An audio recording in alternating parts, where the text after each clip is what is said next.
നിങ്ങൾക്ക് എതിർപ്പുകൾ കൂടുന്നുവെങ്കിൽ അത് വെറുപ്പിന്റെ ലക്ഷണമല്ല, അത് നിങ്ങളുടെ വളർച്ചയുടെ ലക്ഷണമാണ്. ഇഷ്ടമില്ലാത്തവരുടെ അടുത്ത് സ്നേഹമോ പ്രീതിയോ സമ്പാദിക്കാൻ ശ്രമിക്കരുത്. കാരണം അത് അഭിമാനം പണയം വെക്കുന്നതിന് തുല്യമാണ്. വിനയവും എളിമയും തന്റെ സ്വത്തായിട്ടുള്ള ഒരു വ്യക്തിയെ എല്ലാവരും ഇഷ്ടപ്പെടുന്നു. ജീവിതത്തിൽ അവർക്ക് പ്രശ്നങ്ങളും പ്രതിസന്ധികളും അപൂർവമായിരിക്കും. നമ്മുടെ ഇന്നലകൾ കഴിഞ്ഞു പോയതാണ്. നാളെകൾ എന്താണെന്ന് അറിയില്ല. ഇന്നിൽ ജീവിക്കുക, സ്നേഹം കണ്ടെത്തുക, സമാധാനം കണ്ടെത്തുക. നേരെയുള്ള വഴിയിലൂടെ സഞ്ചരിക്കുന്നവൻ എവിടെയും എത്തില്ല. കല്ലും മുള്ളും നിറഞ്ഞ വഴിയിലൂടെ സഞ്ചരിക്കണം. അപ്പോഴേ ലക്ഷ്യസ്ഥാനത്തിന് അർത്ഥമുണ്ടാകൂ. ക്ഷമയുള്ളവർക്ക് മാത്രമേ സ്വപ്നങ്ങൾ നേടാൻ സാധിക്കുകയുള്ളൂ. അതിനാൽ പരമാവധി ക്ഷമിക്കുക.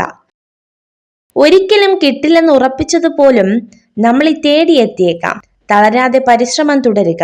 അധ്വാനത്തിന്റെ ഫലം ഇന്നല്ലെങ്കിൽ നാളെ നമ്മളെ തേടിയെത്തും.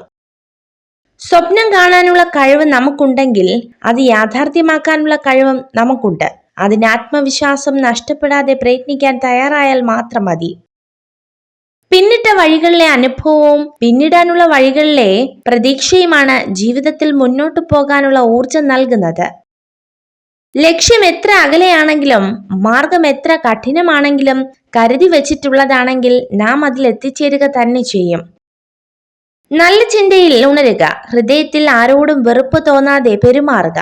ഒരു ചെറു പുഞ്ചിരിയോടെ സങ്കടങ്ങളെ നേരിടുക. തോറ്റുപോകാനാവില്ല എന്ന ഉറച്ച വിശ്വാസത്തിൽ മുന്നോട്ടു പോവുക. നിങ്ങൾ എന്തു ചെയ്താലും നല്ലതോ ചീത്തയോ ആയിക്കോട്ടെ, ആളുകൾക്ക് നിങ്ങളെക്കുറിച്ച് എന്തെങ്കിലും മോശം പറയാനുണ്ടാകും. അതാണ് ജീവിതം.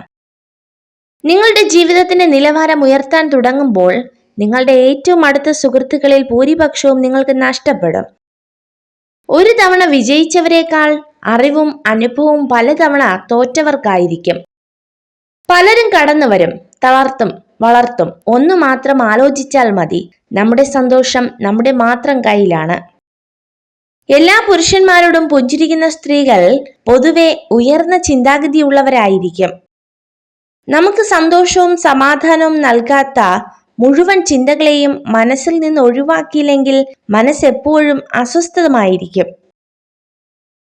നിങ്ങൾ ഈ വീഡിയോ കണ്ടതിന് നന്ദി. ഇതുപോലുള്ള കൂടുതൽ വീഡിയോകൾക്കായി ചാനൽ സബ്സ്ക്രൈബ് ചെയ്യൂ.